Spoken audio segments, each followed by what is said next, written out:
Hi everyone, Paul from Tuscan Tour Guide here.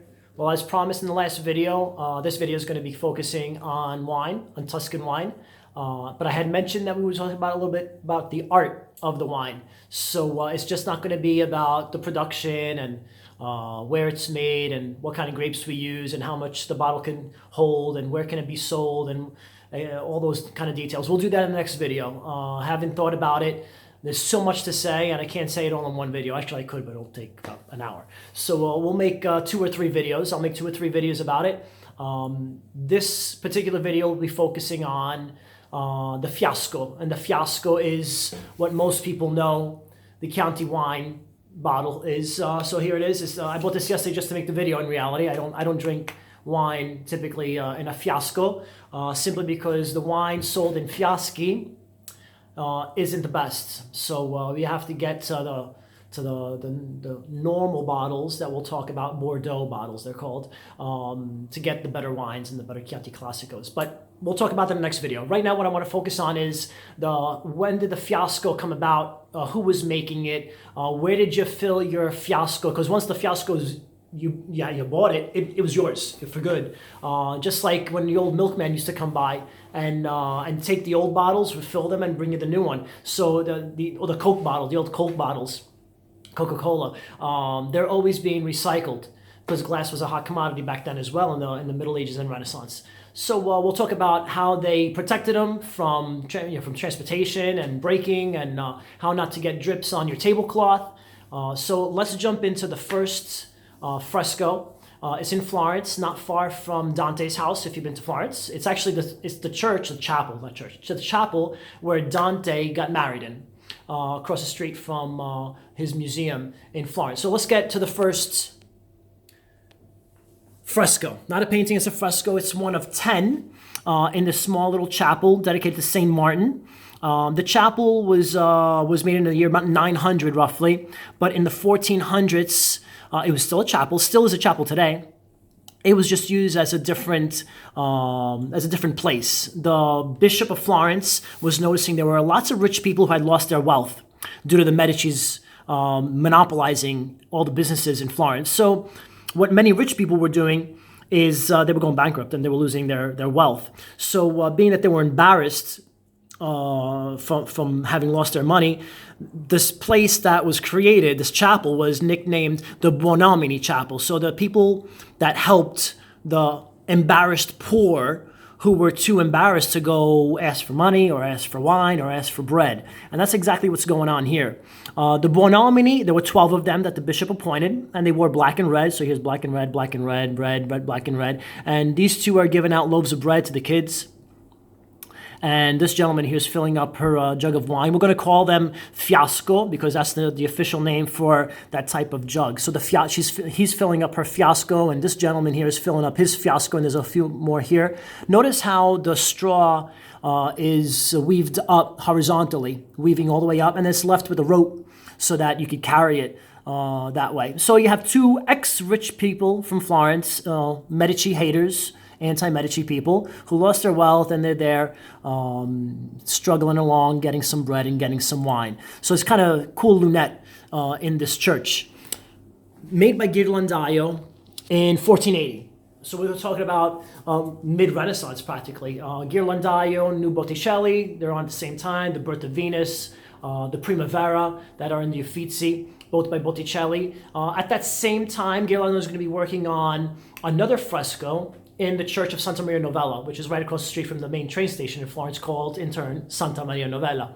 The Tornabuoni family hired or commissioned Ghirlandaio to do their chapel, which happens to be, strange, directly behind the huge, insanely big high altar in Santa Maria Novella. So as you're in the pew attending Mass looking at the high altar, behind the priest, there's an insanely huge altarpiece, and behind that altarpiece, which you're allowed to go to, so when you do pay your ticket, there's an entrance fee to go into Santa Maria Novella, not to attend Mass, but to go see the art. As you do go into the church, you're not blocked off. You actually, they encourage you to go there because Ghirlandaio did it, and a portion of it is supposedly made by Michelangelo, who was in Ghirlandaio's workshop in the late 1480s, early 1490s. But nevertheless, we don't care about Michelangelo right now. We don't care about Ghirlandaio right now. We just care about how they were incorporating the fiaschi and the wine features into their fresco. So the Tornabuoni family wanted to have in this big chapel on the left wall scenes of the life of John the Baptist, and on the right wall scenes of the life of the Virgin Mary. So let's go see these frescoes that are in the Church of Santa Maria Novella. And this is the scene we care about. What we have is Saint Anne. There's Saint Anne, who just gave birth to the Virgin Mary, who's down here being held by one of the midwives. And there's two servants. So you have one in the middle here with looks like a bottle of wine and a bottle of water. But the one we really care about is the one here on the extreme right-hand side with the bowl of fruit on her head.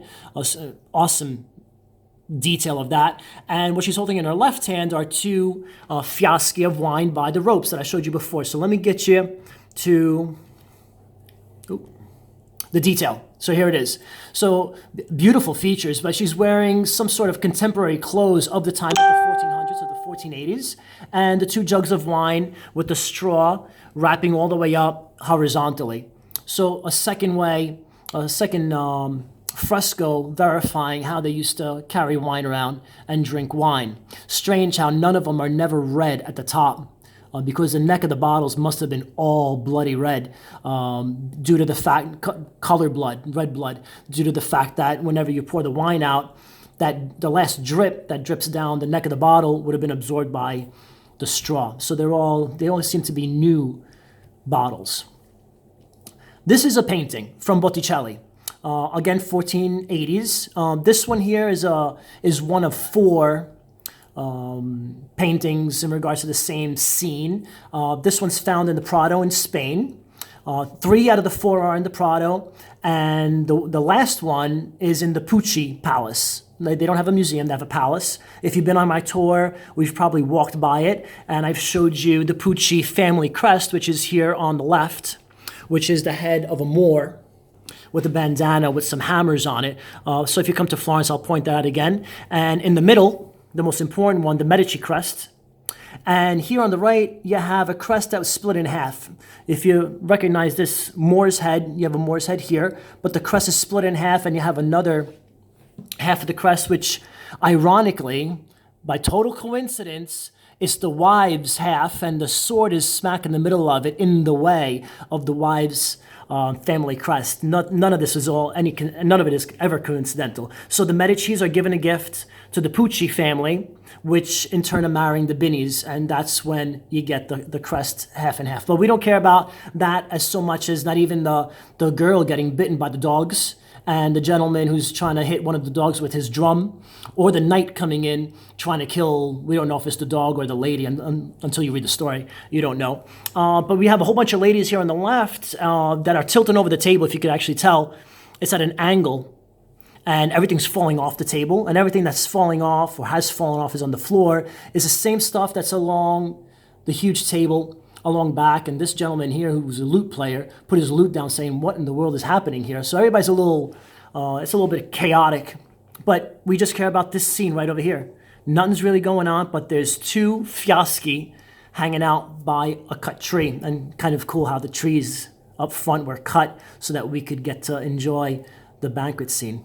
So here we go. There's that detail. It's a tree trunk cut off with the two fiaschi, and you may be asking yourself, what in the world is that stuff that's at the very, very top? Well, when you brought your fiasco to be filled by the gentleman who's selling you the wine, the family that's selling you the wine, we'll get to that later. I'll tell you where you used to get it filled. Today, here in Italy or in Europe, you can go to a supermarket to buy your wine. In the States, you typically have to go to a liquor shop. But in the Renaissance, you actually went to the people who directly made it. So they had their own vineyards. They're obviously very, very wealthy. And at the end of the video, I'll show you a few pictures of where you used to go and fill up your fiasco.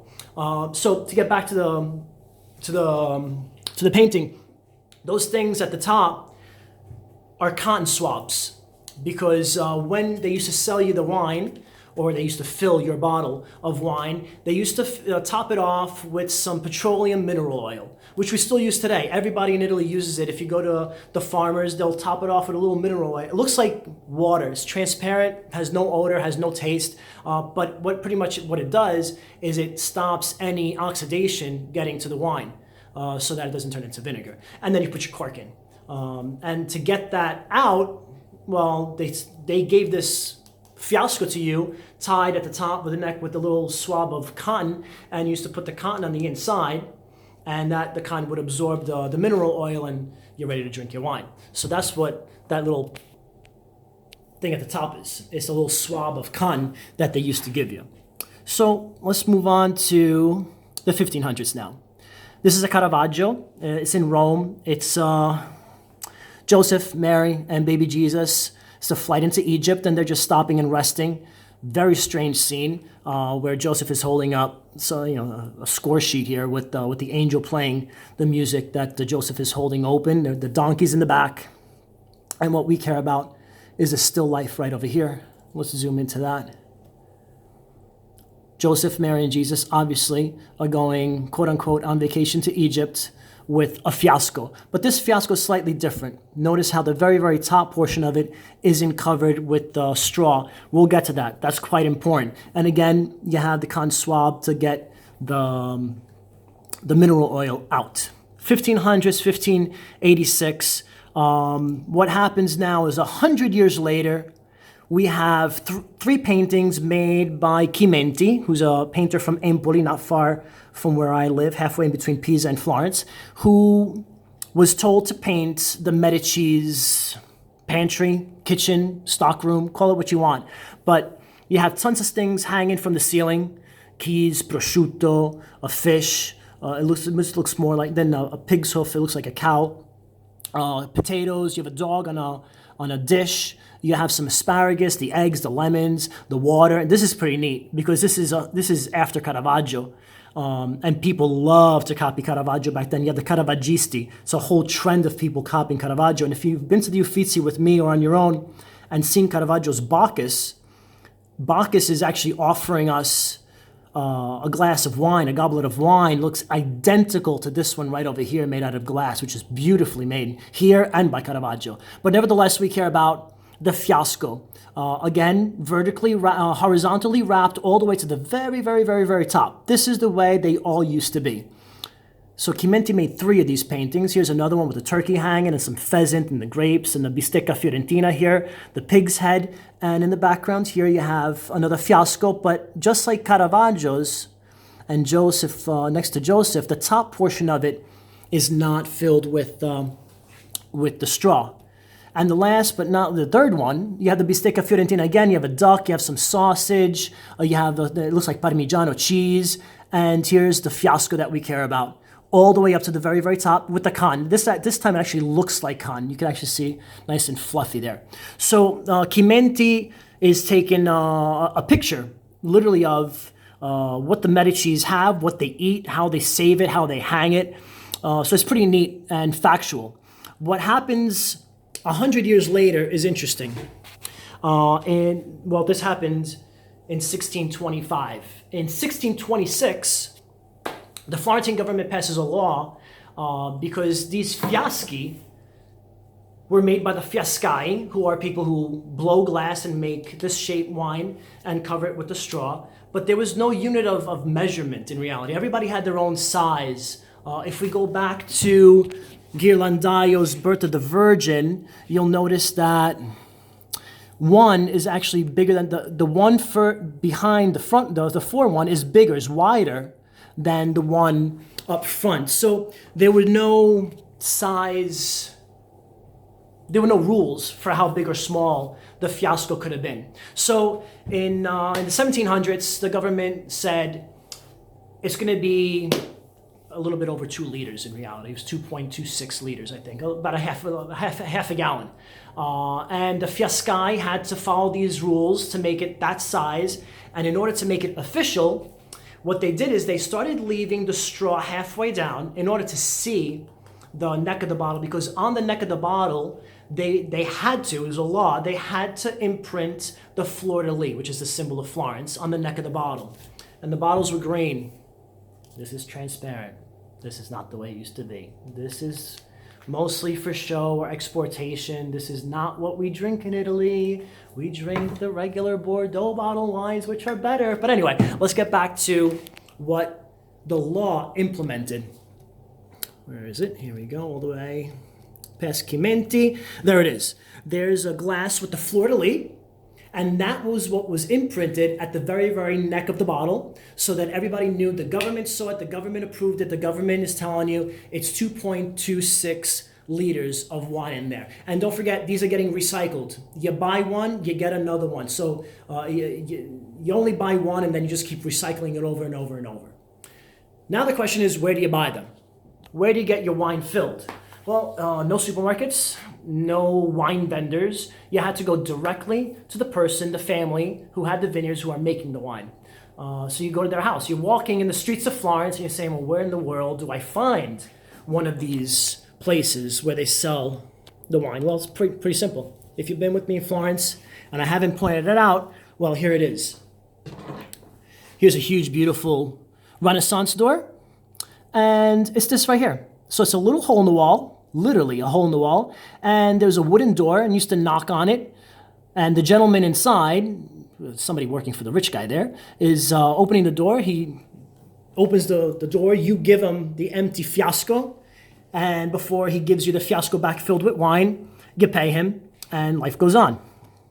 And this is one of the most famous ones in Florence, not far from Santa Maria Novella, the church. It actually still has the original plaque with the times that they used to be open to sell the wine to you. So it says the cantina, or their cellar, is open to the public from November 1st to the end of April, from 9 a.m. to 2 p.m. and from 5 p.m. to 8 p.m. And then from May 1st to the end of October, from 8 a.m. to 3 p.m. and from 6 p.m. to 9 p.m. And on holidays, it'll be open only until 3 p.m. So, and this is, you have the little knob in there and the keyhole to lock it. So this used to open, and in a reenactment, obviously, found this on the internet somewhere. And this obviously wouldn't have been one of those fiaschi that you would have given them, for a very obvious reason. Not only is it transparent, which they wouldn't have been, not only is it too small, that's not 2.26 liters, but the way the actual straw was put together. All the paintings that I showed you, all the frescoes I showed you, was wrapping up horizontally all the way to the top or halfway later on. But now the new ones, this one I just bought yesterday, they do them vertically. And this is the way it's been being done since the 1700s. So a couple of reasons. It holds better. Bottles don't break this way when they do get delivered on trucks today. Imagine on horse and carriages, things bumping around a lot. So that's why you wanted that the straw around it. These show up in the early 1700s in Bordeaux. The glass blowers up in Bordeaux, very famous gentleman. We'll talk about in the next video. This gentleman had to start making wine bottles that didn't have straw, were smaller, because 2.5 liters is a lot. Half a gallon of wine is a lot, especially if you don't drink it, because then it starts going bad. It changes taste. So they started making smaller bottles, and the ones that we use today are not even a liter. They're 3/4 of a liter, 0.75. So we'll talk about this in the next video, and why there's a dimple down at the bottom. We'll talk about all the details about how deep the cork is and the air gap in between the wine and we'll talk about all the cool details that come into later on. Why the glass is green and not transparent. So we'll get into more details in the next video about Chianti Classicos, and the Reservas, and the Gran Selezione, which is a brand new subdivision of Chianti Classicos, which was authorized and guaranteed for public use, not guaranteed, was approved by the consortium, by the union that the Chianti Classico unions, the Chianti Classico wine producers have here in Tuscany in 2014. So we still have new things coming about, exciting things. I'll show you all the different bottles and how to identify them and how to distinguish them and what kind of grapes get put into these bottles. And next time you go to your wine store, hopefully you'll have a better idea of what you pick up and what's inside the bottle when you pick it up. Well, it was great talking to you about the art and how we know about the fiaschi. I hope you enjoyed it. Please leave your comments. If you have any questions, please add those down below. And we'll talk next week about the Chiantis and the Chianti Classicos. Be well, be safe, and stay home. So long.